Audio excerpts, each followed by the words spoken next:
kamer, de tempelkamer is de mooiste kamer in het kasteel. En aan de linkerkant zullen jullie het altaar zien waar Krishna op staat en dan ga ik er nog helemaal uitleggen. Kijk, in elke tempelkamer heb je een bel. Ja? En die bel is gewoon om Krishna te laten weten dat je zijn kamer binnenkomt. Dus ik ga dan bellen. Hè? En mij zal je zien neerbuigen voor Krishna, omdat Krishna de allerhoogste is. En uit eerbied en respect buig ik neer voor hem. Als jullie eens graag bellen, mag, maar doe het zachtjes, dat de bel daar niet afgaat. Hè? En als jullie eens een keer dat ook willen proberen, dan neerbuigen, dan mag ook. Alles mag. Zie? Oké? Kom maar binnen.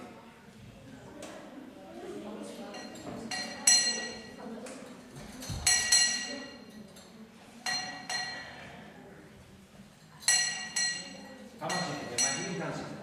Ja, vanaf hier mag je gaan zitten.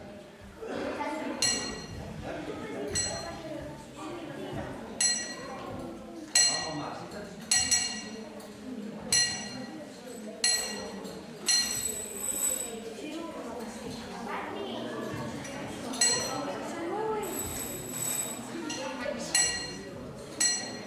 Ja, ik ga maar zitten, sluit maar aan. Sluit maar aan. Sluit maar aan. Ik ga alles uitleggen.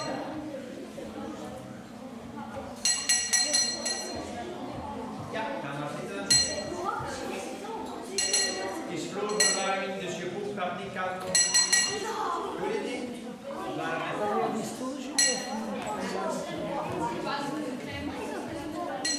Moeilijk gaan zitten, kan je ook.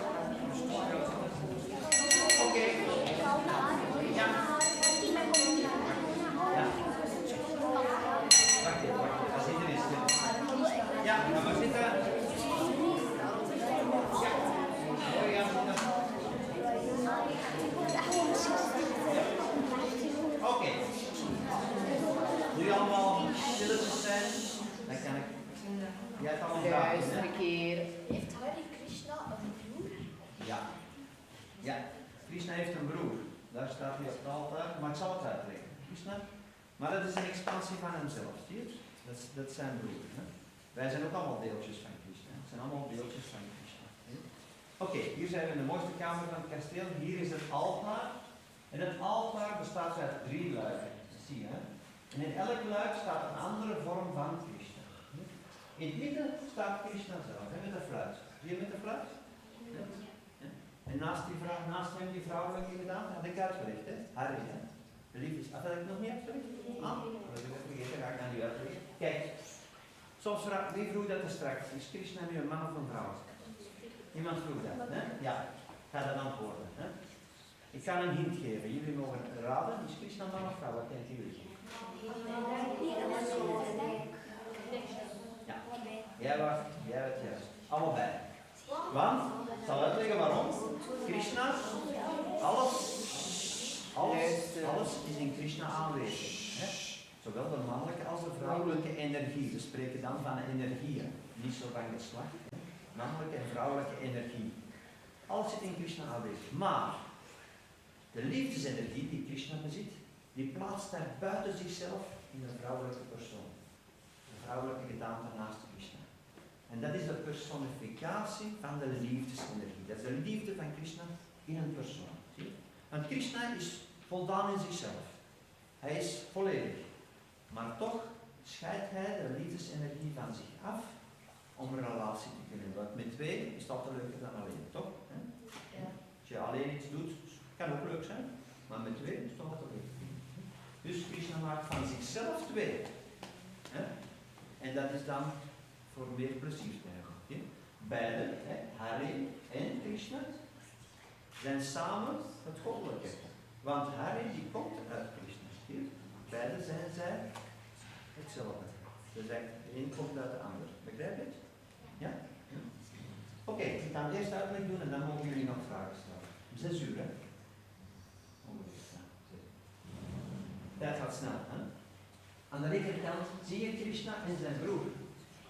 Zie je? En in die vorm noemt hij eerst Chaitanya en Nityananda. Die zijn verschenen, 500 jaar geleden is Krishna in die vorm verschenen, om die Krishna mantra te brengen. Die Krishna mantra, wordt gezegd, is de krachtigste mantra in heel het universum. Met die mantra, als je die mantra regelmatig zegt, die mantra heeft de kracht om negatieve energie om te zetten in positieve energie. Dus als je een betere wereld wilt, wie wil er een betere wereld? Iedereen, hè? Soms is het maar een beetje. Hè? Dus we willen allemaal een betere wereld. Dus als we die mantra chanten, dan maken we van onszelf iemand een betere persoon. En ook transformeren we alle energie naar het positieve. Dus vandaar die mantra. Zelfs gaan we een keer die mantra samen zingen. Om eens te proeven. Kunnen jullie een keer van die mantra proeven? En dan zien we dat dat doet. Want, had ik verteld straks, had ik ook nog niet verteld, wat dat Rama wil zeggen in die mantra? Dat had ik nog niet verteld. Hè? Rama wil zeggen in die mantra, Krishna de bron van alle vreugde. Als je die mantra chant, en je doet dat vanuit je hart, hè, want je kunt op twee manieren iets zeggen. Met je lippen of met je hart. Hè? Ik kan zeggen tegen mijn vriendin, hè? Ik heb nu geen vriendin, maar stel je voor dat ik een vriendin heb, kan ik zeggen, I love you. Met mijn lippen. Maar ik kan er ook met mijn gevoel zeggen. Je kan er gevoel in leggen. Dus als je er gevoel in legt, dan heeft het veel meer kracht. Net hetzelfde met die mantra. Als je die mantra zegt, dan voel je die vreugde, die rama, als je dat met je hart doet. Ik wil dat met jullie eens experimenteren. Als jullie straks gaan zingen, dan gaan jullie, als je het echt goed doet, gaan jullie iets voelen. Gaan jullie iets op zijn minst leuk vinden. Dat gaan we zeggen. Op de rechterkant van het altaar zien we 3 vormen van Krishna gebeeldhouwde vormen. Een beetje een rare vorm, en meer kunnen we niet goed zien wat dat is. Eigenlijk is het heel speciaal, het is niet bekend. Maar Krishna is ooit zo verschenen aan een koning. Die koning die wou Krishna op zijn altaar, in zijn paleis. En die had een visioen gekregen en die zag Krishna in die vorm. En hij vond die zo aantrekkelijk dat hij die wou. En dan de andere personen die Krishna ook kennen, die hebben dan aanvaard, oké, dat is ook een vorm van Krishna. Ja? Daarom dat hij ook op het altaar staat. Kijk, hier hebben mensen iets opgezet. Hier zit er fruit in, granen, thee, zie ik hier. Mensen als ze naar hier komen, je hebt die Indische mensen gezien die buiten hier? Die hadden een cadeautje bij voor Krishna. Ja? En dan leggen ze dat op het altaar. Ja? Cadeautje. Ik had gesproken van die heilige man.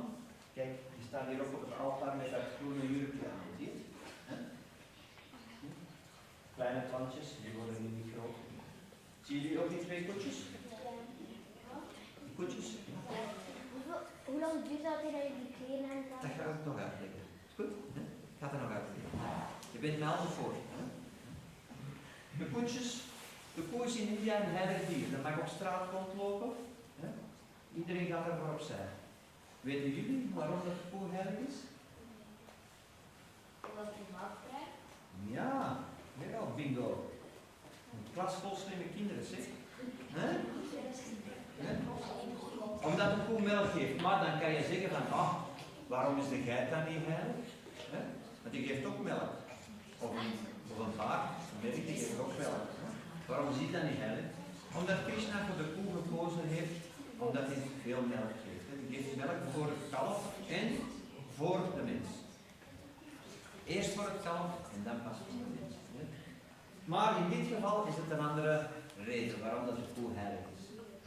Nu, als we klein zijn, als jullie babytjes waren, herinneren jullie misschien niet meer, ik ook niet meer. Maar totdat je ongeveer een jaar bent, dan krijg je moedermelk, melk van je mama.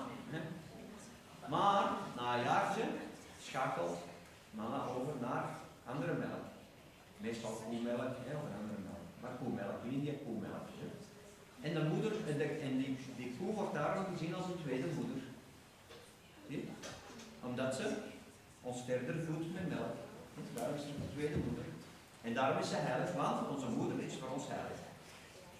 Er is geen beter en geen mooie persoon als onze moeder. Die doet alles voor ons. Dus daarom, de koe ook, is ook een moeder. En die geven we ook alle respect, die doden we niet. Maar de moeder, onze eigen moeder doden we niet, dus de koe doden we ook niet. Daarom heeft het dezelfde status als een moeder. Daarom is de koe heilig in India. Dan weten jullie dat ook weer. Oké. Je mag eigenlijk, kan je kleed nog precies in? wij zitten allemaal, ook als wij in de tempel zitten, zitten we nooit met onze voeten naar Krishna, omdat het een beetje oneerbiedig is. We zitten altijd in kleermakers. Dat is oké. Oké, nu als jullie naar een altaar kijken, dan denk ik dat jullie daar poppen zien staan. Wie ziet daar poppen staan? Ja. Maar wel, ik ga het tegendeel bewijzen. Dat zijn geen poppen, dat is Krishna zelf. En dat is gekomen door iets heel speciaals. Ik ga het uitleggen. Kijk, de vorm van Krishna en de vorm van Hari, die is gemaakt door een kunstenaar.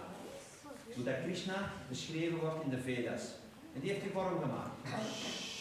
En dan gebeurt er iets heel speciaals. Dat is een speciale ceremonie met brahmanen, dat zijn priesters. En die chanten dan Vedische mantras. Van de mantras in de Vedische mantras, die zijn bekend om hun kracht. Er zijn zelfs Vedische mantras waar dat je dingen geweldloos mee kan maken. En dat zou eventueel een verklaring kunnen zijn hoe dat ze de piramide gemaakt hebben. Door dingen geweldloos te maken. Die Vedische energie of geluid is een energie en een kracht. En door die Vedische mantra juist uit te spreken, kan je dingen doen die eigenlijk anders onmogelijk zijn. Dus die priesters, die chanten Vedische mantras, speciale mantras, waar ze Krishna mee vragen om plaats te nemen in die gedaante. Dus als die ceremonie ten einde is, dan heeft Krishna plaatsgenomen in die gedaante. Dus het is Krishna zelf die er staat. Als ik hier binnenkom, vroeger dan dacht ik ook, oké. Maar toen dat ze mij dat uitlegden, dan dacht ik, oh ja, oké. Het is maar hoe dat je er kijkt. Want wie denkt er dat hij kijkt met zijn ogen? Maar wel, ik moet jullie teleurstellen. Je kijkt eigenlijk niet met je ogen. Je neemt waar met je ogen, dus je kijkt eigenlijk wel, maar eigenlijk kijk je met je verstand. Ja, wat dat je weet over het object. Als je heel klein was, dan leerde je moeder je, dat is een stoel, dat is een auto. Zo heb je dat geleerd.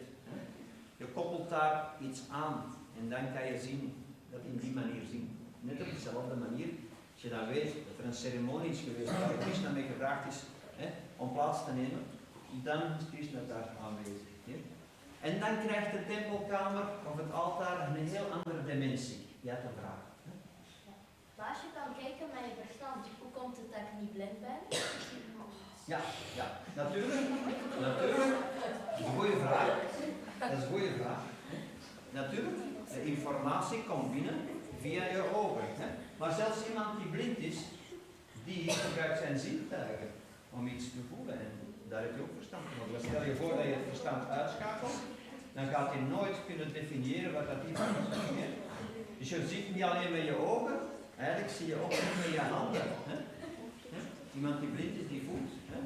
En die weet, oké, zo ziet dat eruit. Die kan zelfs een beeld maken met hetgeen dat hij voelt, door zijn verstand.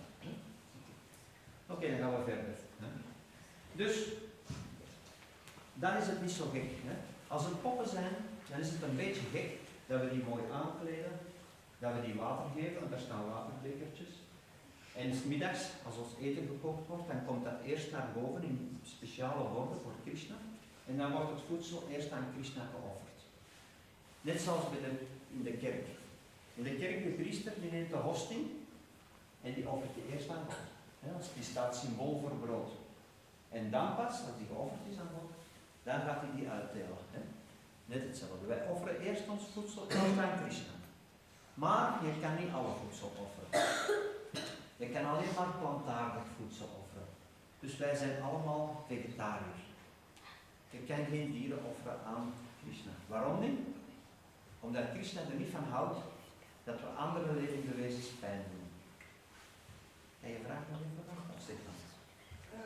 Waar hebben die cadeautjes dan? Ja, die cadeautjes die gaan zelfs computeren misschien om 5:00. Of wat is al 6 uur? Dan neemt hij dat mee naar beneden. Dan gaat dat naar de storage, hoe zeggen ze dat, de opslagplaats. En dan als we gaan koken, dan nemen we daarvan. Om voor Krishna te koken. Op die manier wordt dat gebruikt. Maar wat ik aan het vertellen? Weet je het nog? Ja, oké. Ja, we zijn allemaal vegetariërs.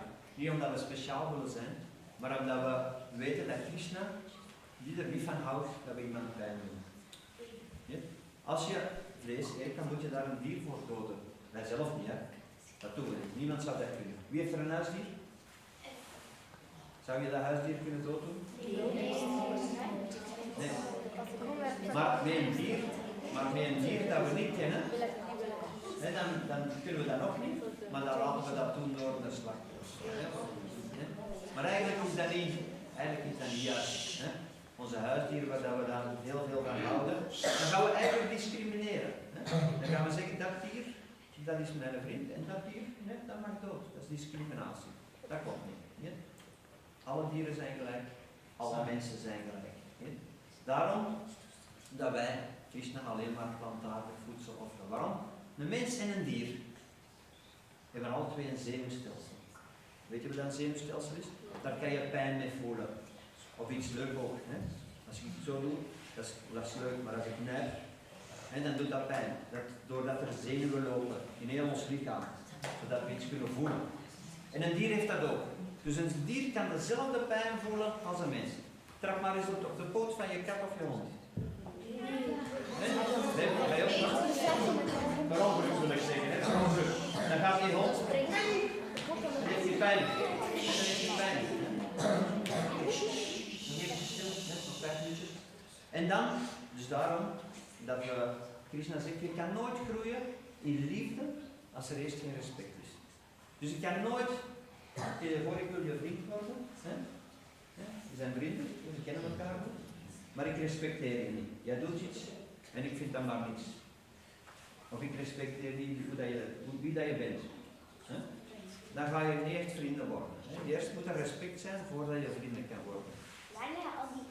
Ja, oké. Die kleertjes die hangen allemaal onder het altaar. Elke dag krijgt Krishna 2 kostuums aan. Een dagkostuum en een nachtkostuum. En daar zijn 4, 5 mensen mee bezig. 2 uur en een kwart 's morgens en 2 uur en een kwart 's avonds. Ja? En waarom doen we dat? Weet je nog dat ik in het begin zei dat het draait om de liefde te ontwikkelen? Als je iets doet voor iemand, dan uit je die liefde voor iemand. Hè? Als je iemand jullie uitnodigt om te komen eten en er heeft iemand lekker gekookt, hè? Dan is dat een teken van vriendschap. We doen het net allemaal hetzelfde voor Krishna. We geven hem mooie kleedjes, we geven hem drinken als hij dorst heeft en we geven hem eten. Hier. We behandelen hem als de allerhoogste persoon. Hè? En op die manier kunnen we onze toewijding ontwikkelen en uiten. Zie je? Ja. Maar waarom is er roze handband? Waarom rozen? Roze handband. Ah ja. Ja. Eigenlijk is dat niet echt roze, maar wij hebben ook roze. Dat is vleeskleur, hè? Maar Krishna is die blauw. Het is eigenlijk dezelfde kleur als wij. Die echte roze. Oké, nu gaan we, we hebben nog 5 minuutjes. Ja, meer vragen? Maar wie maakt die kleertjes dan bijvoorbeeld? Ja, die kleertjes, de nachtkleertjes, die worden hier gemaakt. Maar die andere kleedjes met heel die vele juweeltjes, je ziet het is heel prachtig gedaan. Overal juweeltjes, die worden in India gemaakt. Maar in India heb je heel veel tempels en er zijn families die niks anders doen dan kleedjes maken voor Krishna. Verandert die achtergrond ook? Ja, wat is? Of dat die achtergrond van die poppetjes? Ja.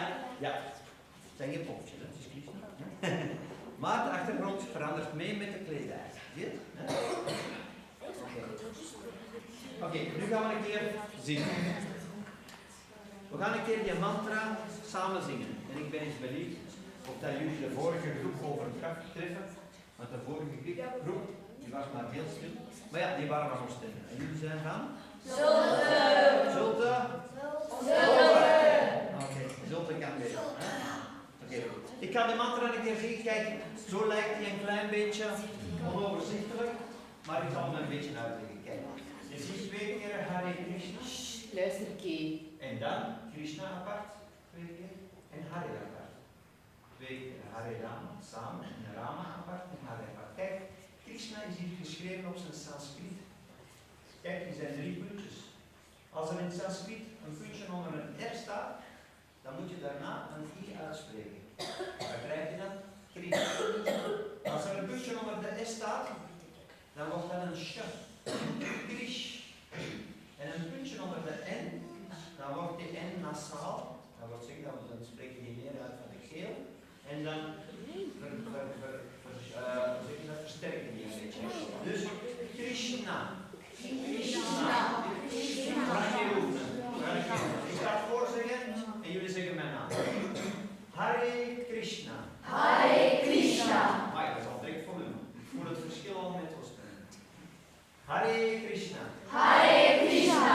Krishna Krishna. Krishna Krishna. Nog nooit zo'n volume meegemaakt, zeg. Wauw. Hare Hare. Hare Hare. Het was al helemaal luid. Hare Rama. Hare Rama. Oké, ik kan het luid, hè. Hare Rama. Hare Rama. Rama Rama. Rama Rama. Hare Hare. Hare Hare. Ik heb hier, kijk, ik heb hier cymbaaltjes. En daar maak ik het ritme mee. Kijk. Normaal, ik ga het niet zeggen, maar ik ga het toch zeggen. Normaal deel ik die trommels uit. Maar ik ben beginnen tijd. We gaan onze eigen instrumenten gebruiken.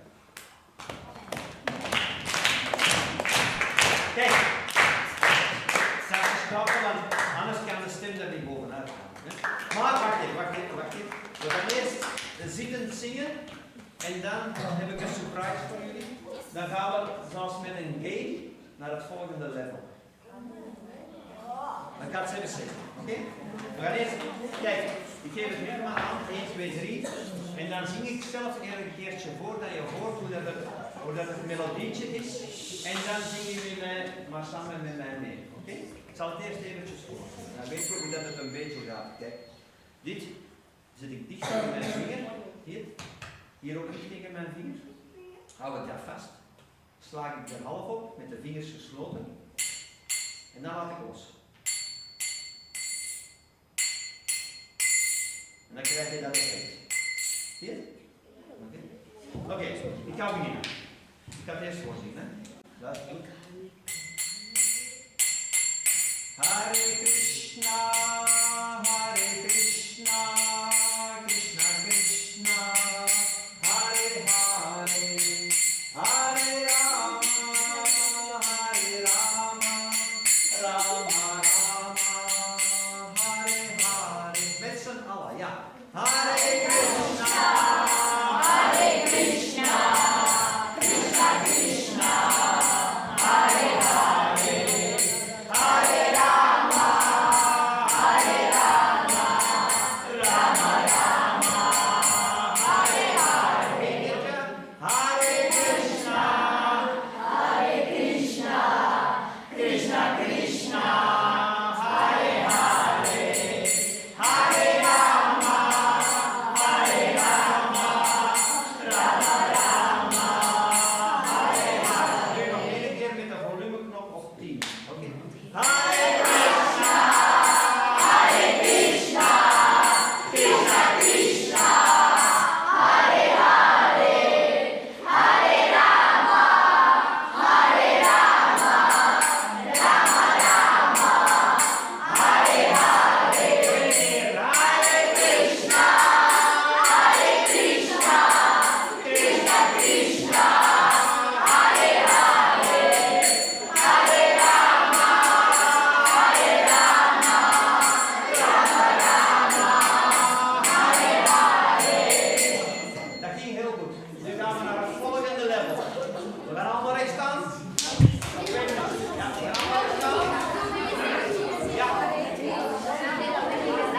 Ik ga hetzelfde liedje zingen en jullie ook. Maar we steken onze armen in de lucht. Ja, en terwijl dat we zingen gaan we jumpen. Oké, hier gaan we. Hare Krishna, Krishna Krishna, Hare Hare, Hare Rama, Rama Rama, Hare Hare. Hare Krishna, Krishna Krishna, Hare Hare, Hare Rama,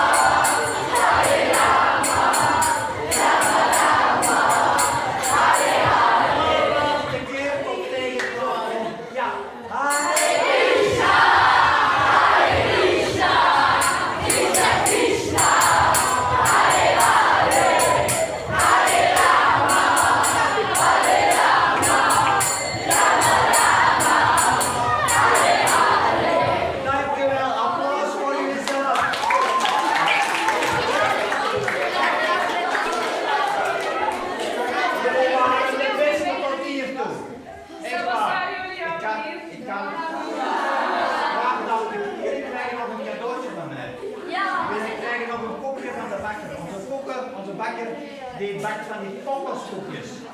En dan mag ik jullie eentje van afgeven. Ja? En jullie krijgen van mij nog een kaartje. En dan kan je zelf zoveel mediteren en zingen dat je wilt. Oké? Dan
grow on the banks of the Ganges, the Janavi Ganges, and is attracting the minds of all living entities in the universe. On Lord Chaitanya's right is Lord Nityananda, and on his left is Sri Radha. Nearby stands Sri Advaita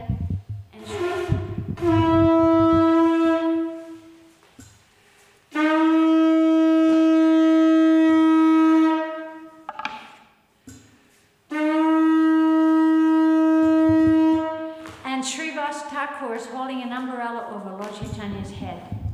Lord Chaitanya has sat down on a jeweled throne, and the demigods, headed by Lord Brahma, perform the arti ceremony.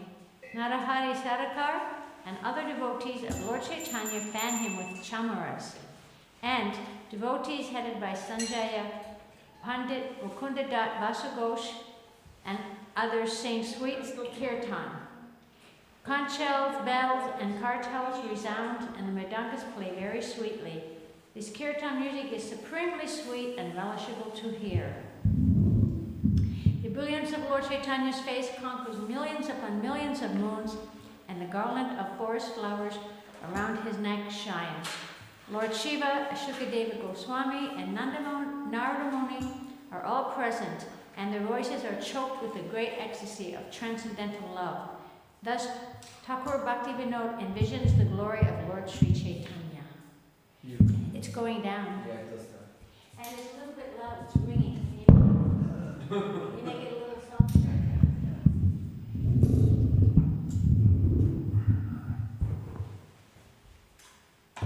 Hiva Jayo, Jayo, Gorachande, Arochi Koshoba. Viva Jayo, Jaya Gora Chande, Harati Goshoba. Jayo,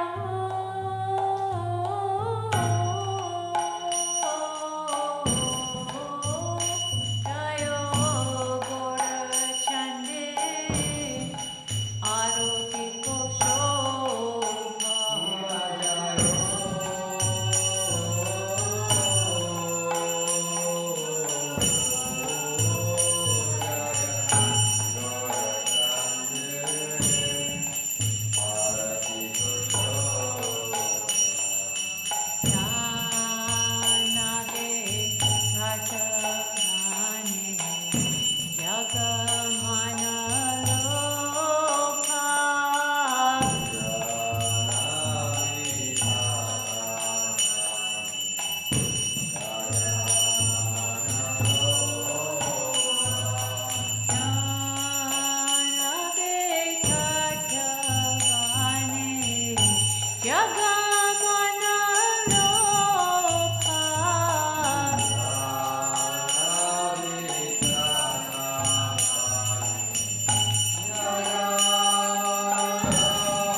Vadana Ujvala.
Bhaktivedanta Swami Nityanamine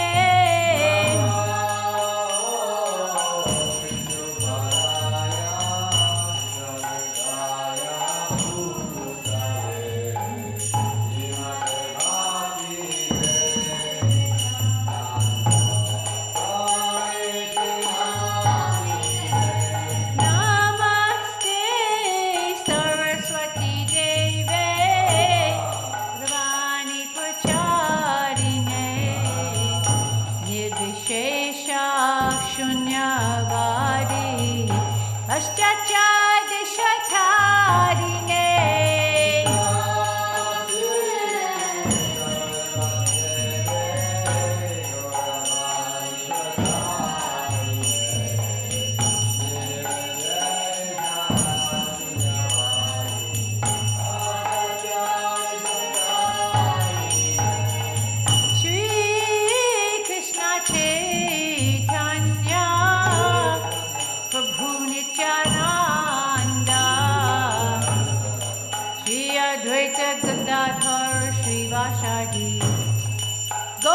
Bhakta Vrinda.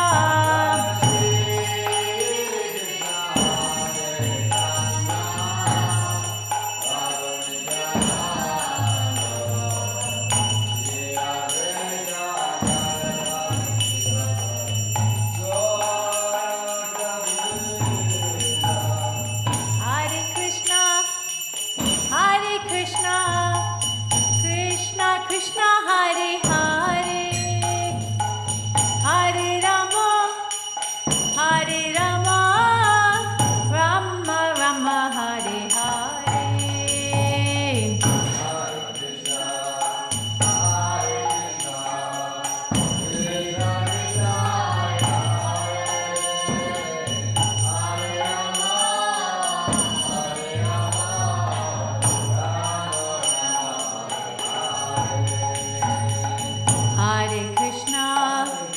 Hare Krishna, Krishna Krishna, Hare Hare, Hare Rama,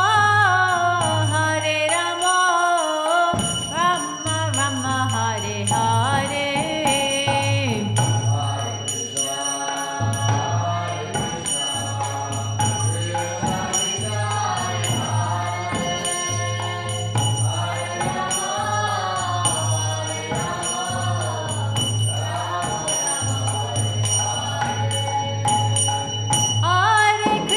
Hare Krishna, Krishna Krishna, Hare Hare, Hare Rama, Rama Rama, Hare Hare.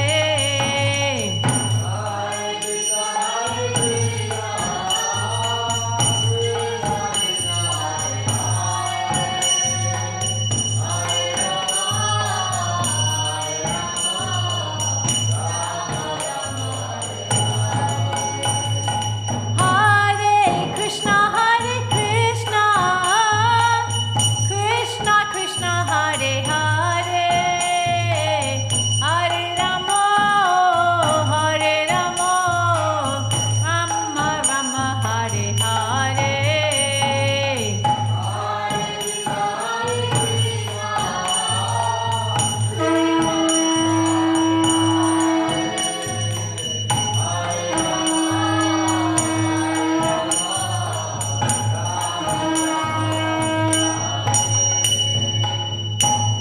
Jai Vishnupada, Paramahansa Parivajikacharya, Ashtotara Sata Sri Srimat, His Divine Grace Srila A.C. Bhaktivedanta Goswami Maharaj Srila Prabhupada Ki Jai, ISKCON Bhakti Founder Acharya, His Divine Grace Srila Prabhupada Ki Jai, Ananta Koti Vaishnava Vrinda Ki Jai, Namacharya Srila Haridas Thakur Ki Jai, Vimsikaho Shri Krishna Chaitanya Prabhu Nityananda, Vidvaita Gadadhar Shivasa Gaur Bhakta Vrinda Ki Jai, Shri Radha Krishna Gopi Gopinath Shyamakund Radhakund Giri Govardhan Ki Jai, Shri Vrindavana Dham Ki Jai, Shri Mayapur Dham Ki Jai, Shri Jagannath Puri Dham Ki Jai, Shri Radhadesh Dham Ki Jai, Ganga Mai, Jamuna Mai, Saraswati Mai, Shrimati Tulsi Maharani Ki Jai, Shrimati Bhakti Devi Ki Jai, Harinam Sankirtan Ki Jai, Brihatmadaga Transcendental Book Study and Distribution Ki Jai,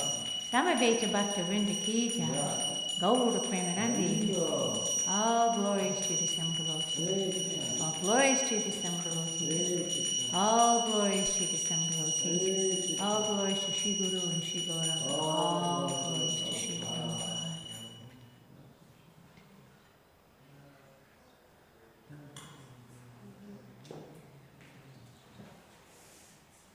You sing the sing it? I see.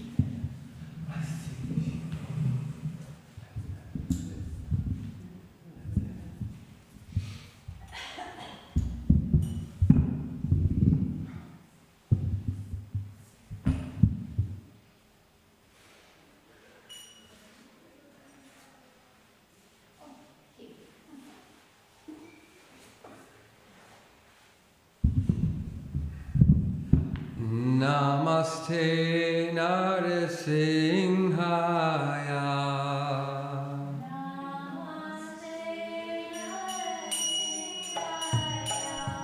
Pralada Lada Dayine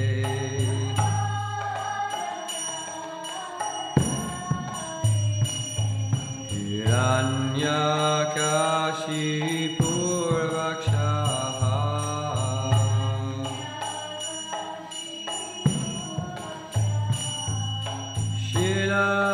Shilatankana Kalaye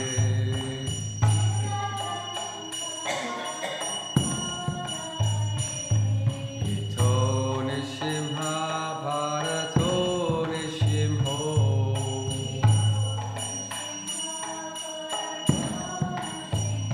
Yato Yato Yamitato Nishimha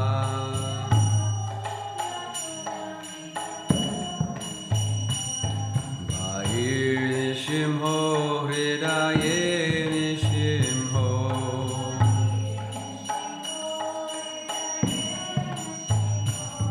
Nrishimha Madim Sharanam Prapadye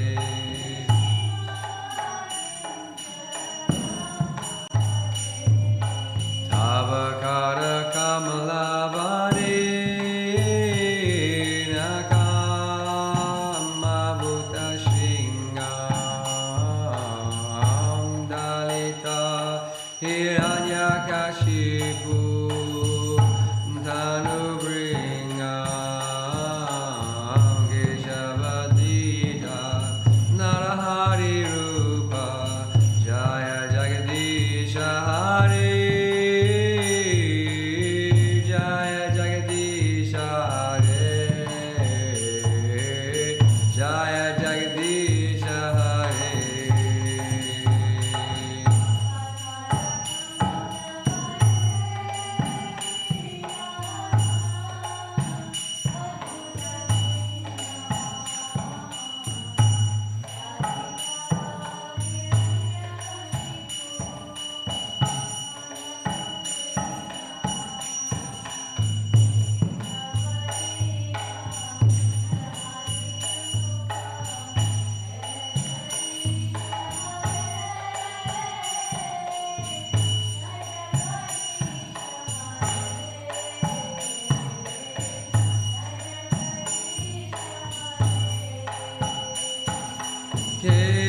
Keshavadrita Narahari Rupa Jaya Jagadisha Hare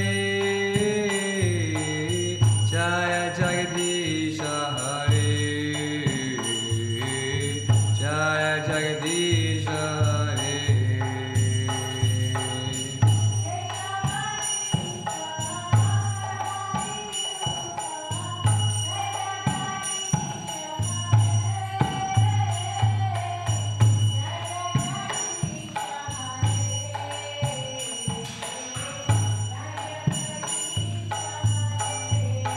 Jaya Nrsimhadev Jaya Nrsimhadev Jaya Nrsimhadev Jaya Nrsimhadev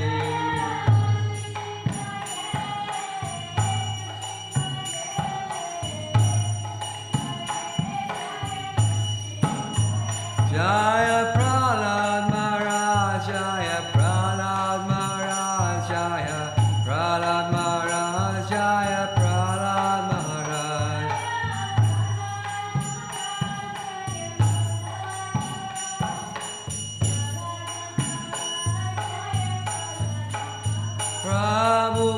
Prabhupada Prabhupada Prabhupada Jaya Srila Prabhupada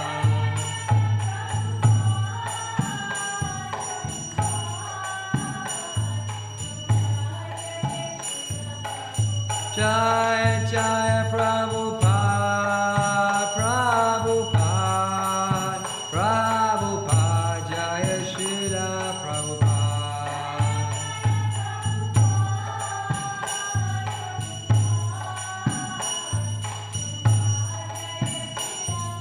Jaya Jaya Prabhupada Prabhupada Prabhupada Jaya Jaya Prabhupada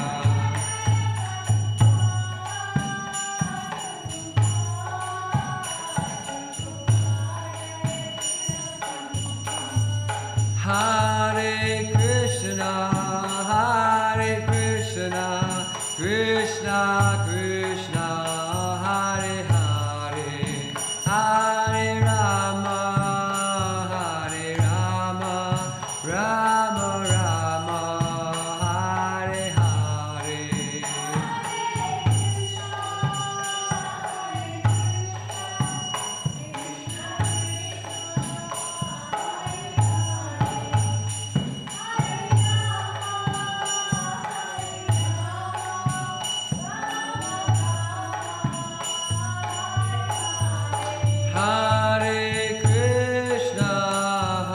Krishna, Krishna Krishna, Hare Hare, Hare Rama,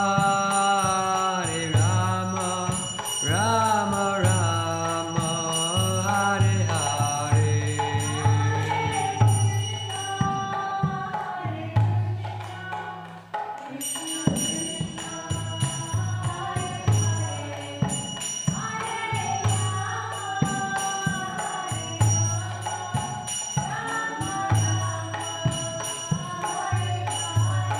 Jaya Radha Gopinatha Radha Gopinatha Radha Gopinatha Shri Radhe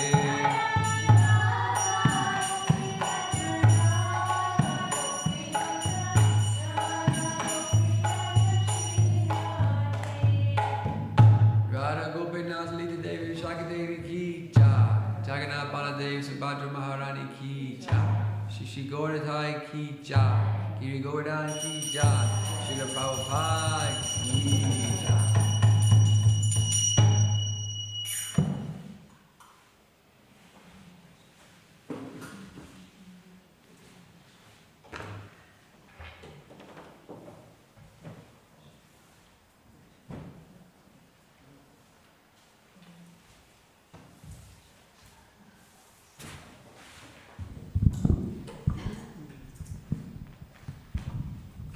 And now it's time for Krishna book.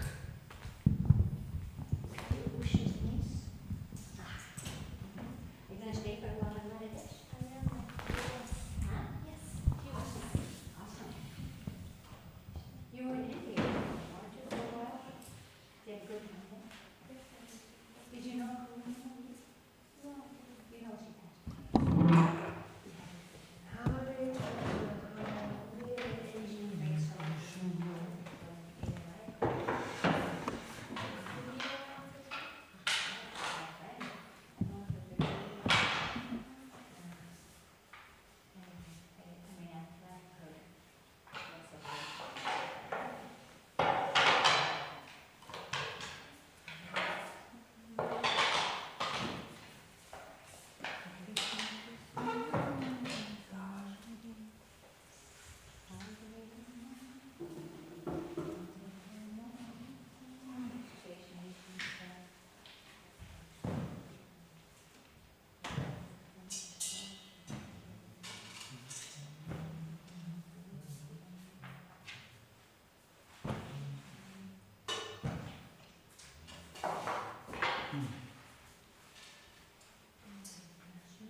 Hey, Hawaiian girl.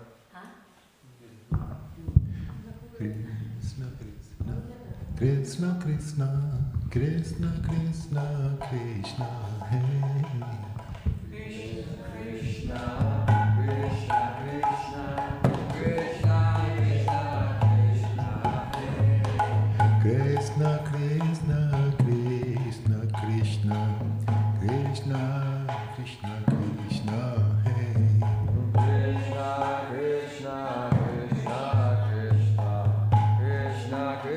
Krishna Krishna Krishna Krishna Krishna Krishna Krishna Rakshama Krishna Krishna Krishna Krishna Krishna Rakshama Krishna Krishna Krishna Krishna Krishna Krishna Pahima Krishna Krishna Krishna Krishna Krishna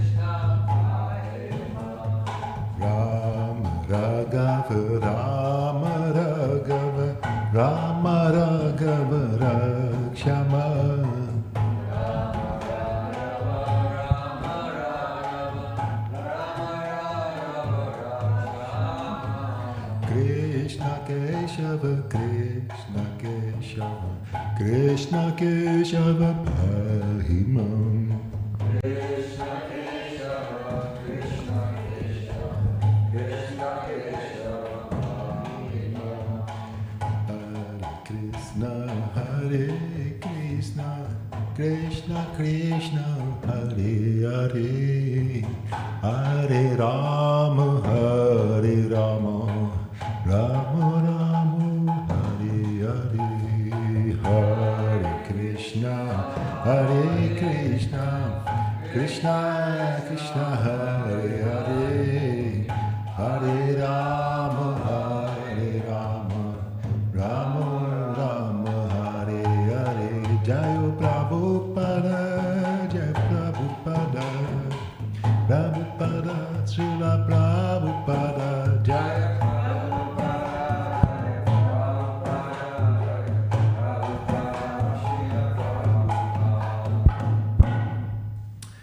Chapter 69 of Krishna, the Supreme Personality of Godhead, which is a book that is a summary study of the 10 cantos, Srimad Bhagavatam, by His Divine Grace, A.C. Bhaktivedanta Swami, Srila Prabhupada. Jai. And the chapter is called The Great Sage Narad Visits the Different Homes of Lord Krishna. So,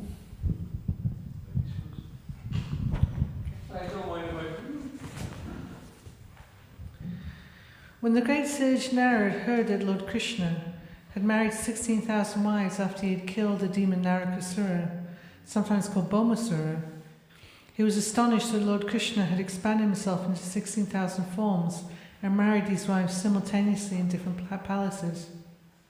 Being inquisitive as to how Krishna was managing his household affairs with so many wives, Narad, desiring to see these pastimes, set out to visit Krishna's different homes.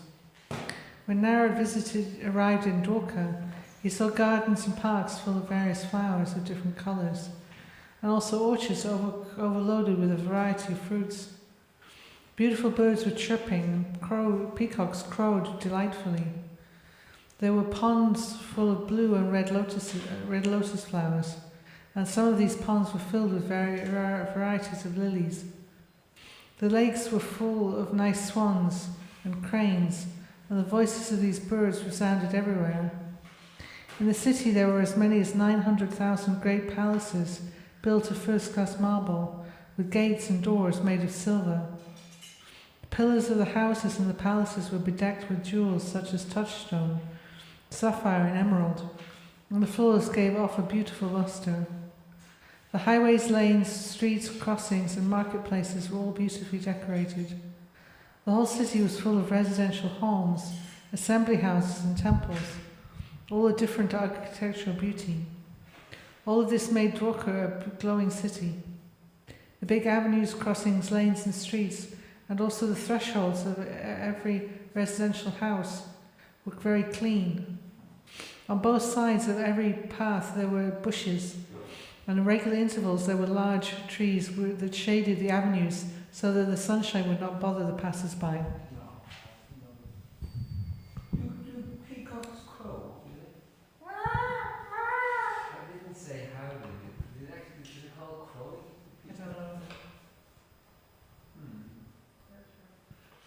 Good impression, by the way. In this greatly beautiful city of Dwarka, Lord Krishna, the Supreme Personality of Godhead, had many residential quarters. The great kings and princes of the whole of the world used to visit these palaces just to worship him.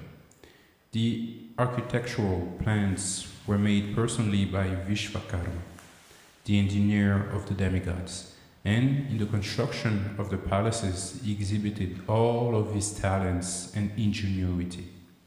These residential quarters numbered more than 16,000, and a different queen of Lord Krishna resided in each one of them. The great sage Narada entered one of these houses and saw that the pillars were made of coral and the ceilings were bedecked with jewels. The walls as well as the arches between the pillars glowed from the decorations of different kinds of sapphires. Throughout the palace were many canopies made by Vishwakarma that were decorated with strings of pearls. The chairs and other furniture were made of ivory and bedecked with gold and diamonds, and jeweled lamps dissipated the darkness within the palace. There was so much incense and fragrant gum burning that the scented fumes were coming out of the windows. The peacocks sitting on the steps became illusioned by the fumes, mistaking them for clouds, and began dancing jubilantly. There were many maidservants, all of whom were decorated with gold necklaces, bangles, and beautiful saris. There were also many menservants, nicely dressed in cloaks and turbans and jeweled earrings. Beautiful as they were, the servants were all engaged in different household duties. Narada saw that Lord Krishna was sitting with Rukmini Devi, the mistress of that particular palace, who was holding the handle of a chamara whisk. Even though there were many thousands of maidservants equally beautiful and qualified of the same age, Rukmini Devi personally was engaged in finding Lord Krishna. Krishna is the Supreme Personality of Godhead, worshipped by even Narada. Yet as soon as Krishna saw Narada enter the palace, he got down immediately from Rukmini's bedstead and stood up to honor him. Lord Krishna is the teacher of the whole world, and in order to instruct everyone how to respect a saintly person like Narada Muni, he bowed down, touching his helmet to the ground. Not only did Krishna bow down, but he also touched the feet of Narada and with folded hands requested him to sit on his chair. Lord Krishna is the Supreme Personality, worshipped by all devotees. He is the most worshipable spiritual master of everyone. The Ganges water, which emanates from his feet, sanctifies the three worlds. All qualified brahmanas worship him, and therefore is called Brahmanaya Deva.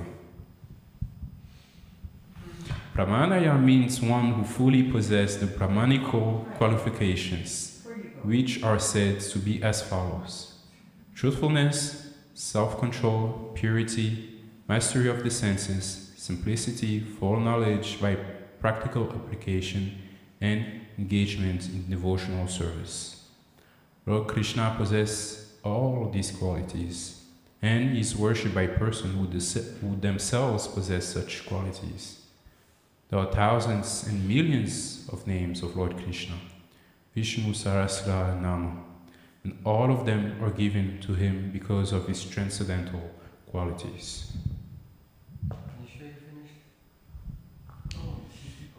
Lord Krishna in Dwarka enjoyed the pastimes of a perfect human being. Therefore, when he washed the feet of the sage Narada and took the water on his head, Narada did not object, knowing well that the Lord did so to teach everyone how to respect saintly persons. The Supreme Personality of Godhead, Krishna, who is the original Narayana and the eternal friend of all living entities, thus worship the sage Narada according to Vedic regulative principles. Welcoming him with sweet, nectarian words, he addressed Narada as Bhagavan, or one who is self-sufficient, possessing all knowledge, renunciation, strength, fame, beauty, and other similar opulences. He particularly asked Narada, "What can I do in your service?"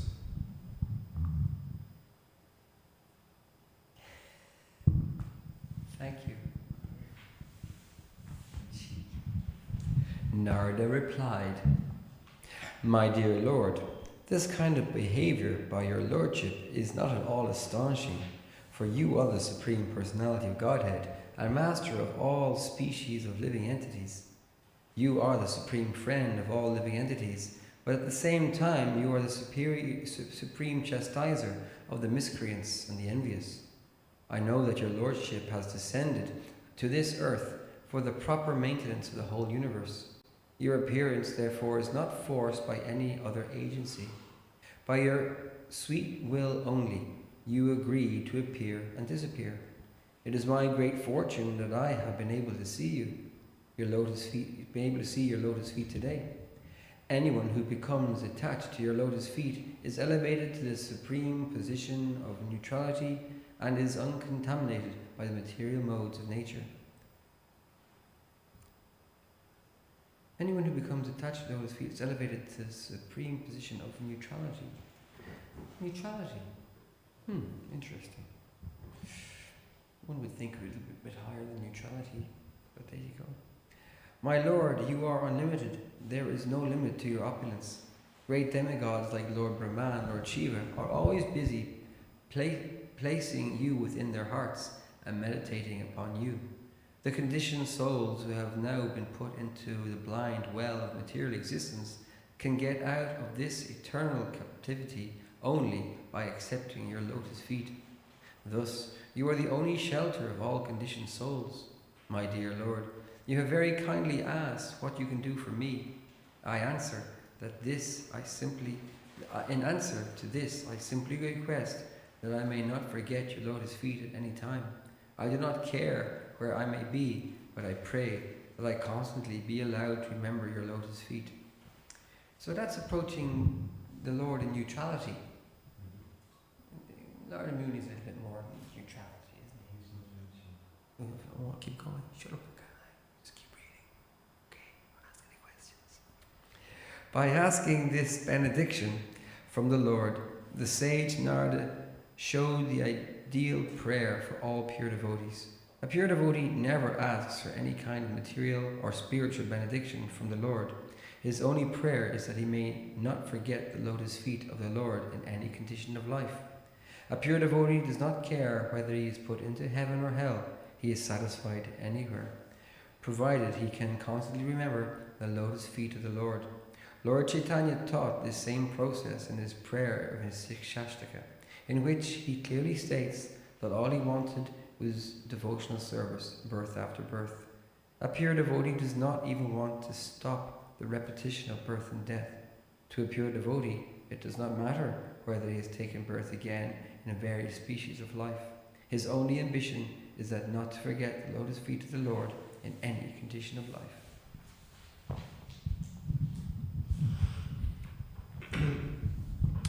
After departing from the palace of Rukmini, Naraji wanted to see further activities of Lord Krishna's internal potency, Yogamaya.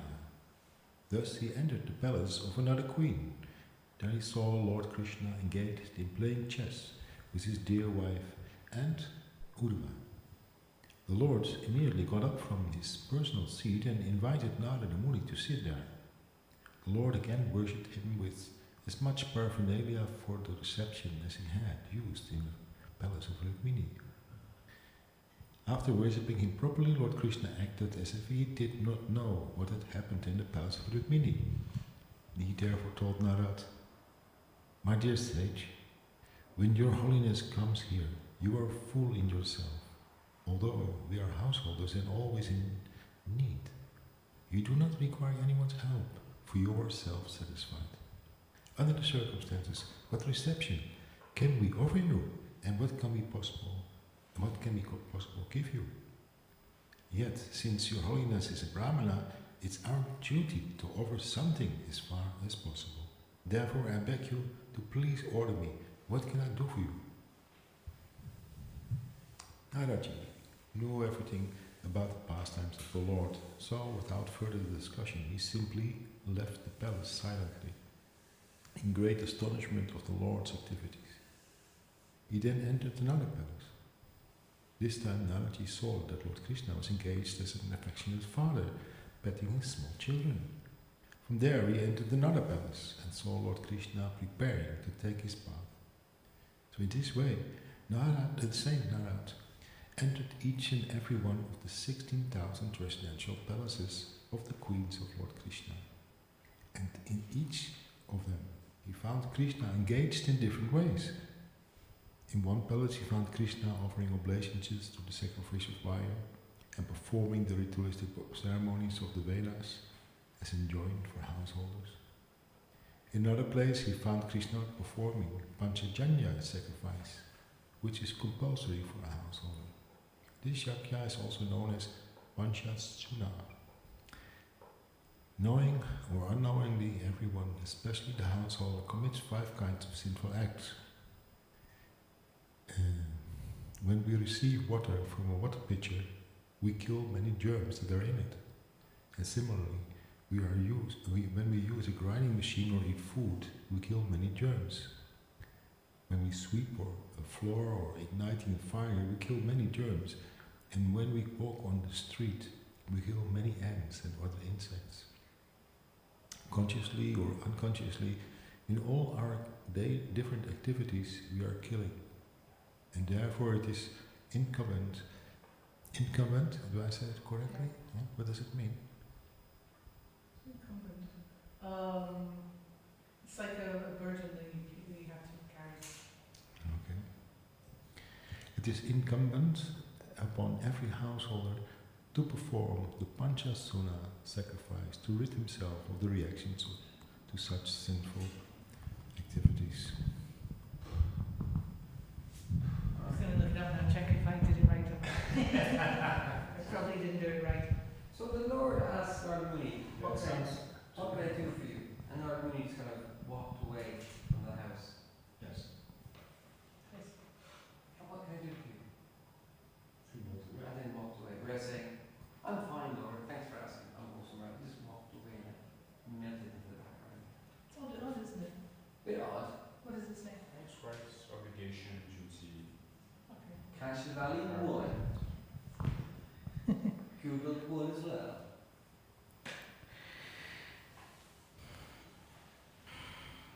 In one palace, Narad found Lord Krishna feeding brahmanas after performing ritualistic yajnas. In another palace, Narada found Krishna silently chanting the Gayatri mantra, and in a third he found him practicing fighting with his sword and shield. There's no W, when you pronounce sword, there's no W.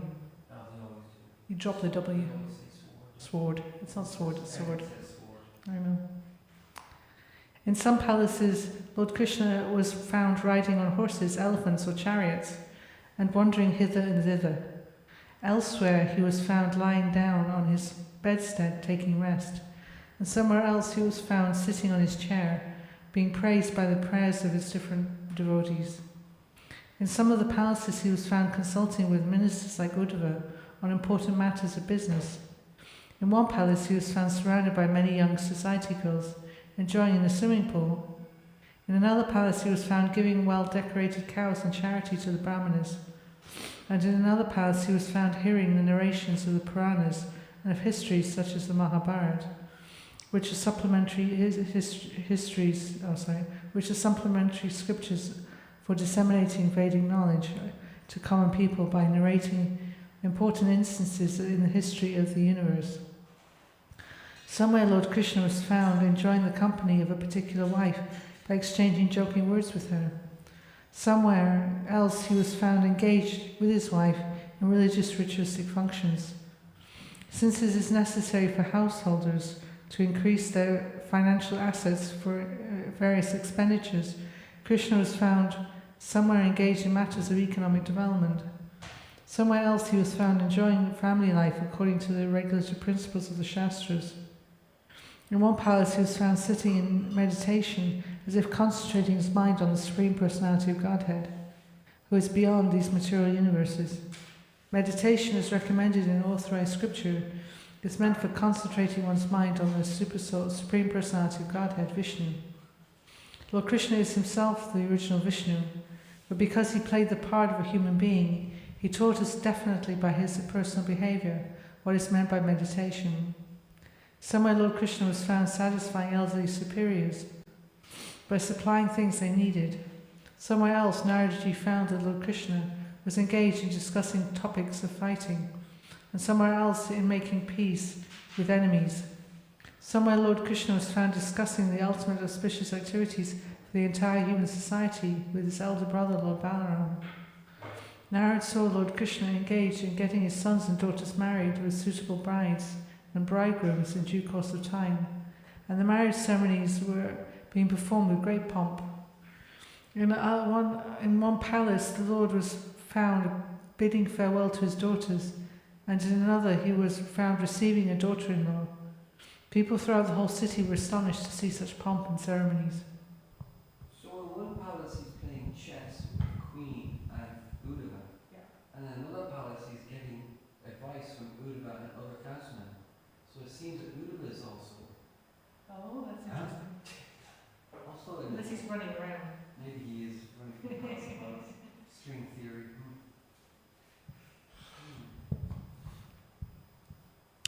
Somewhere the Lord was performing different types of sacrifices to satisfy the demigods, or only his qualitative expansions. Somewhere he was seen engaged in public welfare activities, establishing deep wells for the water supply, rest houses, and gardens for unknown guests, and great monasteries and temples for saintly persons. These are some of the duties enjoined in the Vedas for householder for fulfillment of the material desires. Somewhere Krishna was found as a Kshatriya king engaged in hunting animals in the forest and riding on a very beautiful Sindhi horse.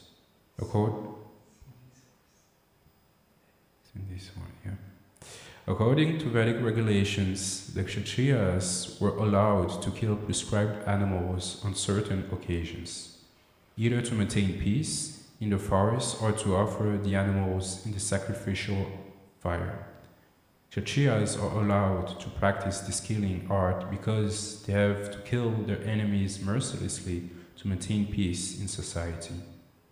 In one situation, the great sage Narada saw Lord Krishna, the Supreme Personality of Godhead and the Master of mystic powers, acting as a spy by changing his usual dress in order to understand the motives of different citizens in the city and the palaces.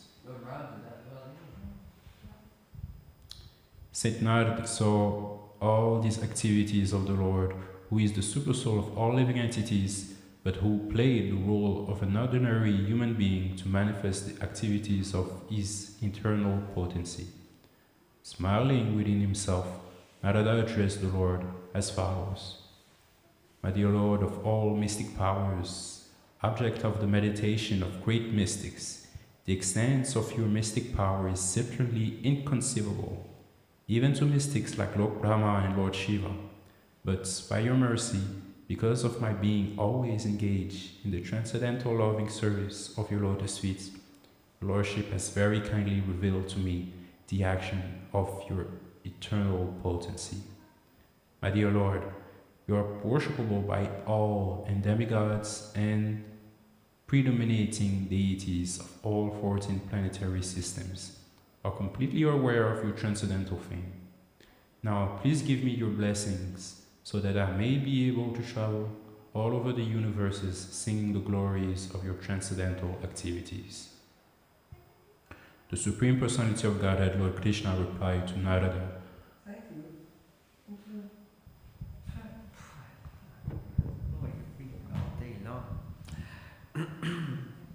The Supreme Personality of Godhead, Lord Krishna, replied to Narada as follows: My dear Narada, O sage among the demigods, you know that I am the supreme instructor and perfect follower of all religious principles, as well as the supreme enforcer of such principles. I am therefore personally executing such religious principles in order to teach the whole world how to act. My dear son, it is my desire that you not be bewildered by such demonstrations of my internal energy. The Supreme Personality of Godhead was engaged in his so-called household affairs in order to teach people how one can sanctify one's household life, although one may be attached to the imprisonment of material existence. Actually, one is obliged to continue the term of material existence because of household life.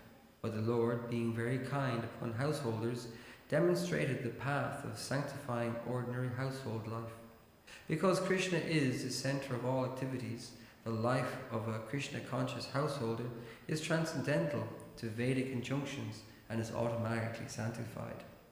Thus, Narada saw one single Krishna living in 16,000 palaces by his planetary expansions, due to his inconceivable energy.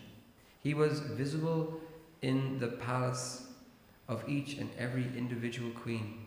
Lord Krishna has unlimited power, and Narada's astonishment was boundless upon observing again and again the demonstration of Lord Krishna's internal energy. Lord Krishna behaved as his personal example, as if he were very much attached to the four principles of civilized life, namely religion, economic development, sense gratification, and salvation. These four principles of material existence are necessary for the spiritual advancement of human society. And although Lord Krishna has no need to do so, he exhibited his household activities so that the people might follow in his footsteps for their own interest. Lord Krishna satisfied the sage Narada in every way. Narada was very much pleased by seeing the Lord's activities in Dwarka, and thus he departed.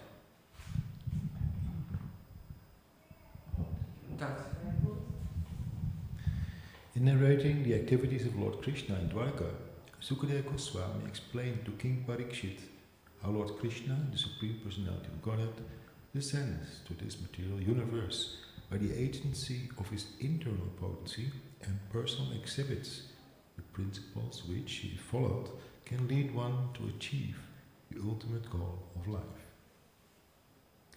All the queens in Dwarka, more than 16,000 in number, engaged their feminine attractive features in the transcendental service of the Lord by smiling and serving, and the Lord was pleased to behave with them exactly like a perfect husband enjoying household life.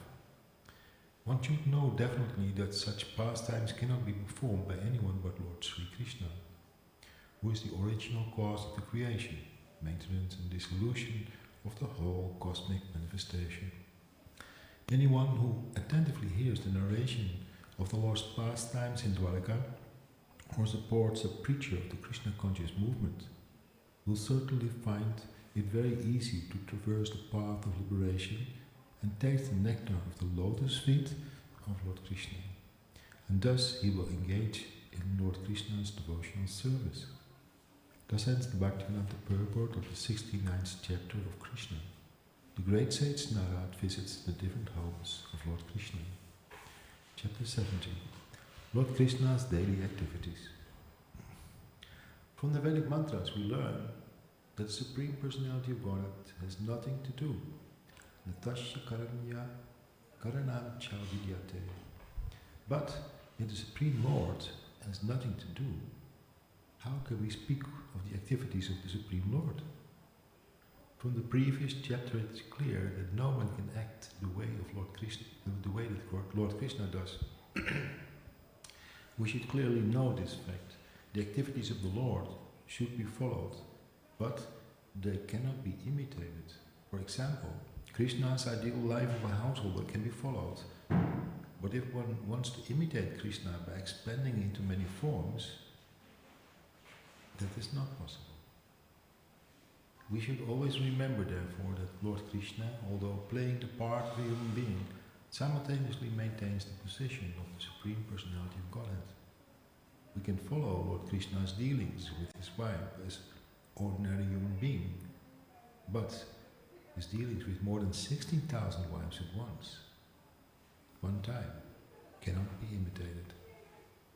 The conclusion is that to become ideal householder, we should follow in the footsteps of Lord Krishna as he displayed his daily activities, but we cannot imitate him at any stage of our life.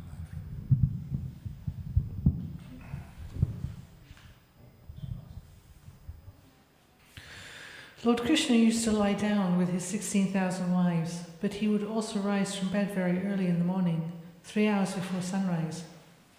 By nature's arrangement, the crowing of the cocks warns of the Brahma Muhurta hour. There is no need of alarm clocks. As soon as the cocks crow early in the morning, it is to be understood that it is time to rise from bed.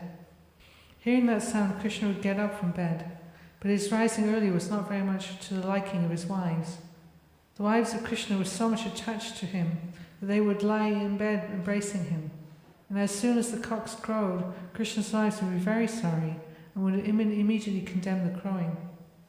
5 more minutes, Krishna, 5 more minutes. In the garden within the compound of each palace, there were parijata flowers.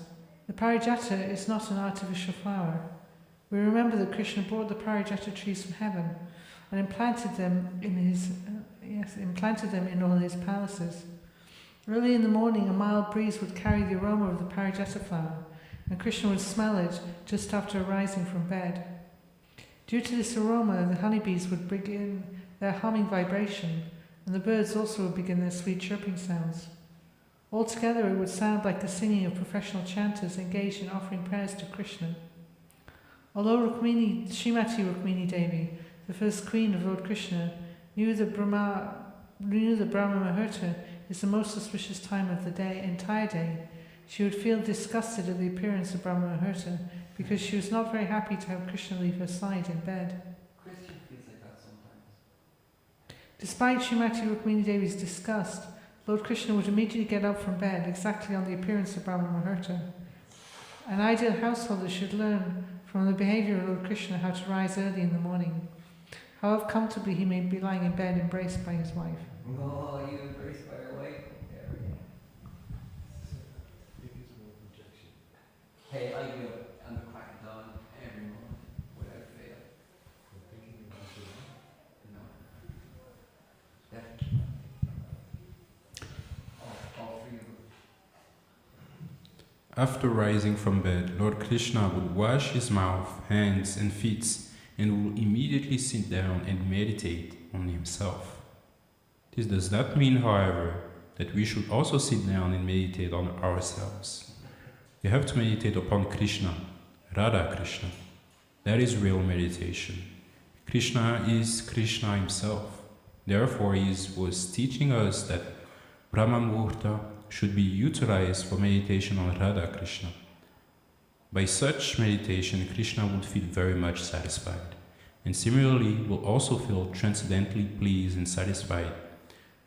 Similarly, we will also feel transcendently pleased and satisfied if we utilize the Brahma Muhurta period to meditate on Radha and Krishna, and if we think of how Shri Rukmini Devi and Krishna acted as ideal householders to teach the whole human society to rise early in the morning and immediately engage in Krishna consciousness. There is no difference between meditating on the eternal forms of Radha Krishna and chanting the Mahamantra, Hare Krishna. Hare Krishna. As for Krishna's meditation, he had no alternative but to meditate on himself. The object of meditation is Brahman, Paramatma, or the Supreme Personality of Godhead. But Krishna himself is all three. He is the Supreme Personality of Godhead, Bhagavan, the localized Paramatma, is his plenary partial expression, and the all-pervading Brahman effulgence is the royal rays of his transcendental body. Therefore, Krishna is always one, and for him there is no differentiations. There is the difference, that is the difference between an ordinary living being and Krishna. For an ordinary living being, there are many distinctions. An ordinary living being is different from his body, and he is different from other species of living entities. A human being is different from other human beings and different from the animals, even in his own body. There are different bodily limbs. We have our hands and legs, but our hands are different from our legs. The hand cannot act like the leg, nor can the leg act like the hand. The ears can hear, but the eyes cannot, and the eyes can see, but the ears cannot. All these differences are technically called Svajatiya Vijatiya.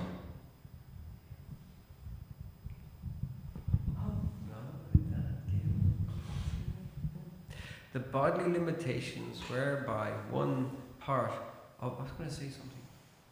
Sorry? I was going to say something. You've got to say something. I was. Which is not in the book, you mean? No, it wasn't a book. Okay, it was one. Sorry. The bodily limitations whereby one part of the body cannot act as another part, is totally absent from the Supreme Personality of Godhead. There is no difference between his body and himself. He is completely spiritual, and therefore there is no difference between his body and his soul. Similarly, he is not different from his millions of incarnations and planetary expansions. Baladeva is the first expansion of Krishna, and from Baladeva expands Sankarshan, Vyasadeva, Pradyumna, and Aniruddha, Vasudev.